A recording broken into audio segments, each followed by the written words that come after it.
एक बार एक व्यक्ति एक बौद्ध भिक्षुक से कहता है, मुनिवर, मैं ज्यादा सोचने की आदत से परेशान रहता हूं। मेरे मन में हमेशा गंदे विचार चलते रहते हैं। कृपया मुझे कोई समाधान बताएं। बौद्ध भिक्षु ने कहा, नहीं, तुम ज्यादा सोचने की आदत से परेशान नहीं हो, बल्कि तुम इस बात से परेशान हो कि तुम्हारे मन में न चाहते हुए भी वो सारे विचार चलते रहते हैं जिनके बारे में तुम सोचना नहीं चाहते। अगर किसी व्यक्ति के मन में लगातार अच्छे विचार आ रहे हैं तो वह कभी नहीं कहेगा कि मैं ज्यादा सोचने की आदत से परेशान हूं, बल्कि वह कहेगा कि मैं तो चिंतन कर रहा हूं। चिंता और चिंतन में यही फर्क होता है। चिंता के समय व्यक्ति के मन में एक ही विचार बार बार चलता रहता है जिसके बारे में वह सोचना नहीं चाहता, लेकिन चिंतन के समय व्यक्ति के मन में अच्छे और सकारात्मक विचारों की एक लयबद्ध प्रक्रिया बन जाती है जो उसे अंदर से आनंद से भर देता है।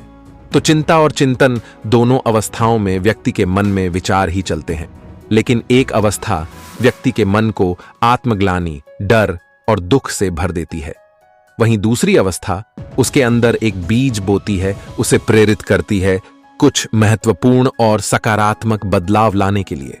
तो तुम्हारी समस्या मन में बहुत सारे विचारों का चलना नहीं, बल्कि कुछ गलत और अनचाहे विचारों का बार बार चलना है। व्यक्ति ने कहा, मुनिवर, लेकिन यह कैसे पहचाना जाए कि कौन से विचार अच्छे हैं और कौन से बुरे? भिक्षु ने कहा, बुरे विचार वह है जो हमें सुख और आनंद का प्रलोभन तो देते हैं, लेकिन उनका परिणाम हमेशा दुखदायी होता है, और अच्छे विचार वह है जो हमारे अंदर बदलाव लाने की कोशिश करता है, हमें प्रेरित करें अपनी परिस्थितियां बदलने के लिए। हालांकि शुरुआत में अच्छे विचारों पर अमल करना मुश्किल होता है, लेकिन उनका परिणाम हमेशा सुखदायी ही होता है। उदाहरण के लिए, मन में एक विचार आ सकता है कि चोरी कर लेता हूं, जल्दी अमीर बन जाऊंगा। शुरुआत में तो यह विचार सुखद लग सकता है, लेकिन इस विचार के कार्य का परिणाम कितना बुरा हो सकता है यह हम सोच भी नहीं सकते। दूसरा विचार हो सकता है कि मैं खुद के शरीर को स्वस्थ और निरोगी रखने के लिए व्यायाम और प्राणायाम को अपने जीवन का हिस्सा बनाऊंगा।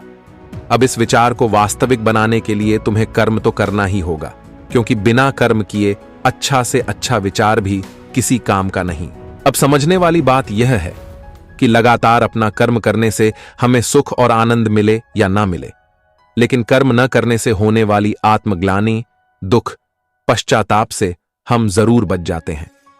बौद्ध भिक्षु ने आगे कहा, आज मैं तुम्हें गौतम बुद्ध की शिक्षाओं और उनके जीवन से 5 ऐसी बातें बताने जा रहा हूं जिनका पालन करके तुम अपने विचारों को साफ रख सकते हो, अपने मन को शांत और निर्मल रख सकते हो।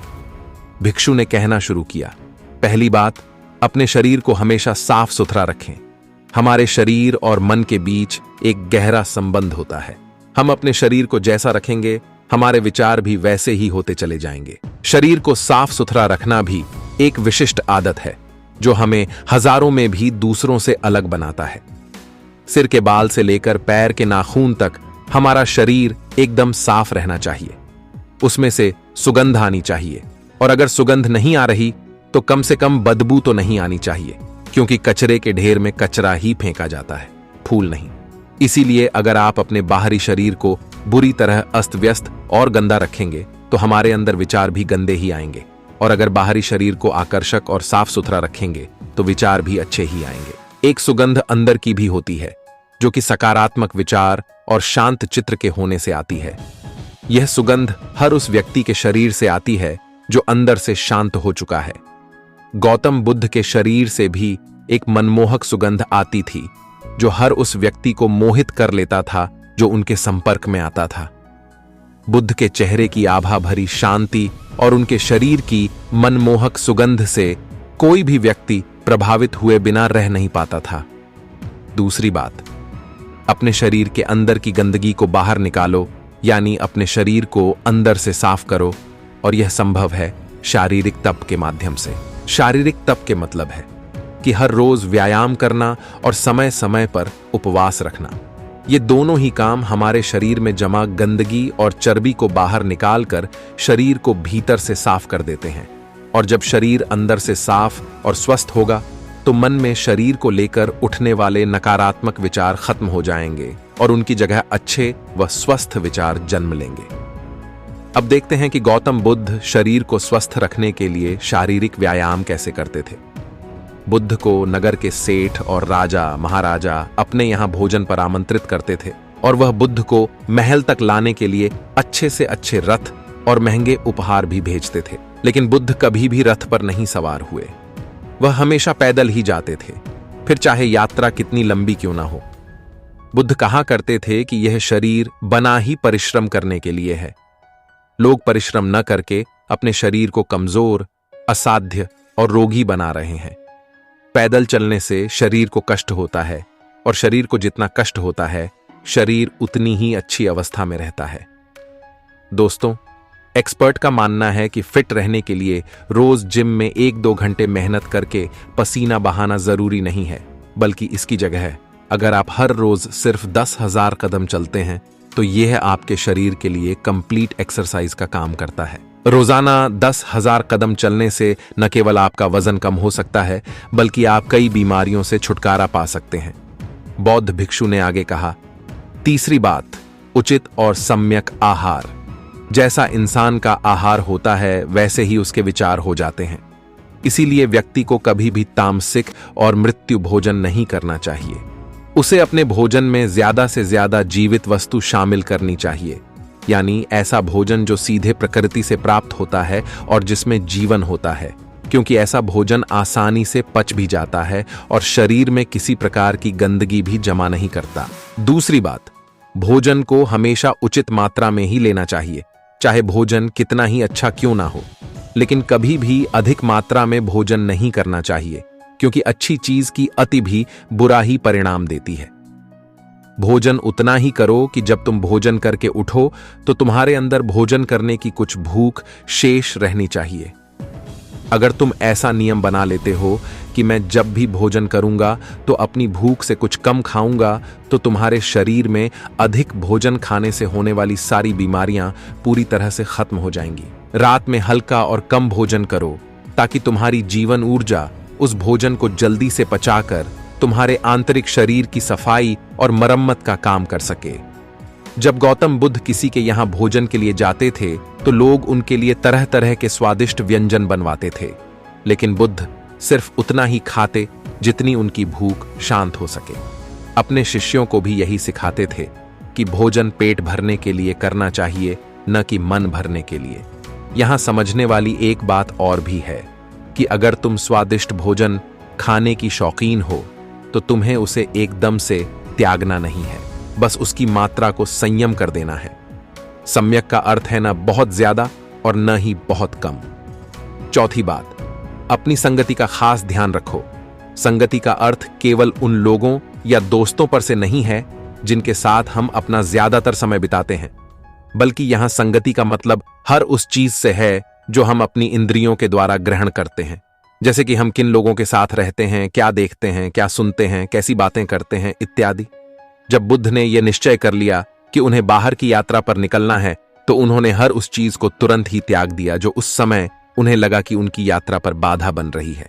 इससे यह सीखने को मिलता है कि हमें अपने लक्ष्य को प्राप्त करने के लिए अपनी आरामदायक अवस्था से बाहर निकलना ही होता है और उन चीजों और लोगों को भी त्यागना होता है जिन्हें त्यागना बहुत ही मुश्किल है। जब सिद्धार्थ बुद्ध नहीं बने थे और अपने प्रश्नों की खोज में थे, तो बहुत से राजाओं और नगर सेठों ने उन्हें निमंत्रण दिया कि वह उनके महल में आकर अपनी ध्यान साधना करें। उन्हें वहां कोई परेशान नहीं करेगा। गर्मी, सर्दी, बरसात तीनों से बचने की पूरी व्यवस्था की जाएगी। लेकिन सिद्धार्थ ने उन सबको मना कर दिया, क्योंकि वह जानते थे कि उनकी यात्रा भीतर की है और वह किसी ऐसे व्यक्ति की संगति करके अपनी यात्रा पूरी नहीं कर सकती थी जो बाहर की यात्रा में ही व्यस्त हो। वह सारे सम्राट, राजा और नगर सेठ बाहरी दुनिया में ही लिप्त थे। फिर उनकी संगत करने का क्या अर्थ? इस घटना से सीखने वाली बात यह है कि हमें ऐसे इंसान की संगति नहीं करनी चाहिए जो हमारे लक्ष्य की प्राप्ति में बाधा बने, फिर चाहे वह व्यक्ति कितना ही शक्तिशाली, धनवान और बुद्धिमान ही क्यों ना हो। आगे चलकर सिद्धार्थ ने अपने गुरुओं को भी त्याग दिया। जब उन्हें यह लगने लगा कि गुरुओं की संगत ही उनकी यात्रा में बाधा बन रही है। यहां एक और बात सीखने वाली यह है कि यह जरूरी नहीं कि कल जो संगति हमारे लिए अच्छी थी वह आज भी हमारे लिए अच्छी ही है। समय और लक्ष्य के अनुसार संगति को बदलना आवश्यक है। अपने प्रश्नों के उत्तर खोजने की यात्रा के दौरान सिद्धार्थ का ज्यादातर समय केवल उन लोगों के साथ ही बीता जो उनकी इस यात्रा में उनके सहायक रहे। भिक्षु ने आगे कहा, 5वीं बात, जो भी सीखा है उसे अपने अभ्यास में लाओ। तुमने ध्यान साधना के बारे में सुन लिया, लेकिन अगर तुमने उसे अपने जीवन में उतारा नहीं, यानी ध्यान किया ही नहीं, तो फिर सुनने का क्या लाभ। अच्छा, देखने और सुनने के बाद भी लोगों की जिंदगी में बदलाव न आने का यही एकमात्र कारण है कि लोग अच्छा देखते और सुनते तो हैं, लेकिन वह उसे अपने जीवन में रूपांतरित नहीं करते और फिर शिकायत करते रहते हैं कि जिंदगी में बदलाव नहीं आ रहा है। इसीलिए जो भी अच्छी संगति में सीखा है उसे अपनी जिंदगी में तुरंत उतारो। गौतम बुद्ध की यह सबसे अच्छी खासियत थी कि वह अपने ज्ञान की खोज के दौरान उनके गुरु उन्हें जो भी सिखाते थे वह तुरंत ही उस पर काम करना शुरू कर देते थे। वह कभी भी आज का काम कल पर नहीं टालते थे। इससे उन्हें तुरंत ही यह पता चल जाता है कि कौन सी चीज काम की है और कौन सी नहीं। इसलिए जो भी अच्छा सीखा है उसे कर्म के द्वारा व्यक्त करो। एक बात और, कुछ लोग काम वासना के विचार को गलत समझते हैं, लेकिन काम वासना का विचार आना गलत नहीं है जब तक कि तुम उसे अति मात्रा में न सोचने लगो। मन में काम वासना का विचार उठना उतना ही स्वाभाविक है जितना भूख लगने पर भोजन का विचार उठना। इसीलिए काम वासना के विचार को गलत मत समझो। इंसानी जीवन को आगे ले जाने के लिए इस विचार का उठना बेहद जरूरी है। सबसे पहले तो तुम यह निश्चित करो कि तुम्हें काम वासना में लिप्त होना है या इससे ऊपर उठना है। अगर लिप्त होना है तो पूरे होश के साथ लिप्त हो, इसे पूरा अनुभव करो। फिर इसके बारे में मन में किसी प्रकार की ग्लानि या पश्चाताप का भाव मत रखना, क्योंकि यह कोई पाप नहीं है। और अगर तुम्हारा लक्ष्य इससे ऊपर उठना है तो फिर सीखो कि कैसे काम वासना से ऊपर उठा जा सकता है। अगर तुम इन 5 बातों को अपने जीवन में उतार लेते हो तो तुम्हारे दिमाग में अच्छे विचारों का एक चक्र बन जाएगा। फिर चाहकर भी तुम्हारे दिमाग में बुरे विचार नहीं आएंगे जब तक कि तुम इन आदतों को दोबारा से त्याग ना दो। दोस्तों, हमारा मन हमसे सिर्फ बुरे काम ही नहीं करवाता, बल्कि यह आपसे अच्छे काम भी करवाता है। मैं आपको एक उदाहरण देकर समझाता हूं। जब आप ईर्ष्या का सहारा लेते हैं तब आपका मन बुरे काम करने की सोचती है, और जब आप क्रोध का सहारा लेते हैं तब आपका मन बुरे काम करता है। जब आप मोह, अहंकार और लालच जैसे बुरी चीजों का सहारा लेते हैं तब आपका मन आपसे बुरे काम करवाता है, और जब आप प्रेम, दया और कृतज्ञता जैसी अच्छी भावनाओं का सहारा लेते हैं तब आपका मन अच्छे काम करता है। इसलिए समस्या मन नहीं है, बल्कि मन का इस्तेमाल किस तरह से किया जा रहा है, यह समस्या है। गौतम बुद्ध ने जागरूकता को इतना महत्वपूर्ण इसलिए बताया हुआ है क्योंकि जागरूकता के द्वारा ही आप मन को नियंत्रित कर सकते हैं। मन को नियंत्रित करने का मतलब यह नहीं है कि आपके मन में नेगेटिव विचार आने ही बंद हो जाए। मन को नियंत्रित करने का सही मतलब यह है कि आपका कोई भी विचार आपको विचलित न कर पाए। विचलित होने का अर्थ सिर्फ परेशान होना नहीं है, बल्कि खुश होना भी होता है। बहुत ज्यादा खुश होना समस्या नहीं है, परंतु उस खुशी में कोई निर्णय लेना समस्या है। उदाहरण के लिए, किसी से कोई वादा कर देना। ठीक उसी प्रकार बहुत ज्यादा दुखी होना समस्या नहीं है, बल्कि इस दुख के कारण कोई निर्णय लेना समस्या है। अगर आप पूरे जागरूकता के साथ यह देख पाएं कि सुख और दुख, इन दोनों की अति मात्रा में कोई भी निर्णय लेना दुख और समस्या को जन्म देता है, तो आप आंख बंद करके सुख के पीछे नहीं भागेंगे। और अगर आप सुख के पीछे नहीं भागेंगे तो दुख आपके पीछे नहीं भागेगा, क्योंकि ज्यादातर लोग जिसे सुख समझते हैं वह दुख की परछाई है। अब लोग इस बात का यह अर्थ निकाल लेंगे कि हमें सुख का आनंद नहीं लेना चाहिए, जबकि यह निष्कर्ष बिल्कुल गलत है। अगर आप सुख और दुख, इन दोनों की अति में कोई निष्कर्ष नहीं निकालते हैं तो आप वहीं रहते हैं जहां आपको रहना चाहिए, मध्य बिंदु पर, जिसकी बात हर बार बुद्ध कहते हैं। मैं आपको मन के बारे में एक खास बात बताता हूं। आपको ऐसा कब लगता है कि आपको अपने मन को वश में करना चाहिए? मैं आपको बताता हूं। जब आप वह काम कर रहे होते हैं जो काम करना आपके लिए सही नहीं होता है, तब आपको महसूस होता है कि आपको अपने मन को अपने वश में करना चाहिए, मगर आप वह काम फिर भी करे जाते हैं क्योंकि आपको उस काम को करने में मजा आता है। उदाहरण के लिए चुगली करना। आपको पता है कि चुगली करने से आपको कुछ भी फायदा नहीं होगा, फिर भी आप चुगली करते हैं क्योंकि चुगली करने में शुरुआत में मजा आता है, परंतु धीरे धीरे आपको पता चलता है कि आप अपने ही नजरों में छोटे बन गए हों। दोस्तों, गौतम बुद्ध के द्वारा दिया गया एक सूत्र जो आपकी जिंदगी बदल सकता है, और वह सूत्र है, जिन कामों को करने में शुरुआती में बहुत मजा आए तो वह काम आपके लिए हानिकारक है। उदाहरण के तौर पर फनी और गंदे वीडियो देखना, वेब सीरीज, जंक फूड खाना और सुबह देर से उठना इत्यादि। हमें यह समझना चाहिए कि हमारा मन केवल बुरे कामों में ही नहीं लगता, बल्कि अच्छे कामों में भी लगता है। फर्क सिर्फ इतना है कि बुरे कामों में यह जल्दी लग जाता है क्योंकि बुरे काम करते वक्त शुरुआत में ही मजा होता है, और अच्छे कामों में यह देर से लगता है क्योंकि अच्छे कामों में मजा देर से मिलता है। इसलिए मजे के पीछे मत भागो, बल्कि सही काम के पीछे भागो। सफलता आपको निश्चित मिलेगी। बौद्ध भिक्षु के मुंह से यह सारी बातें सुनकर उस व्यक्ति को अपने प्रश्नों का उत्तर मिल चुका था। उसने बौद्ध भिक्षु का धन्यवाद किया और वहां से चला गया।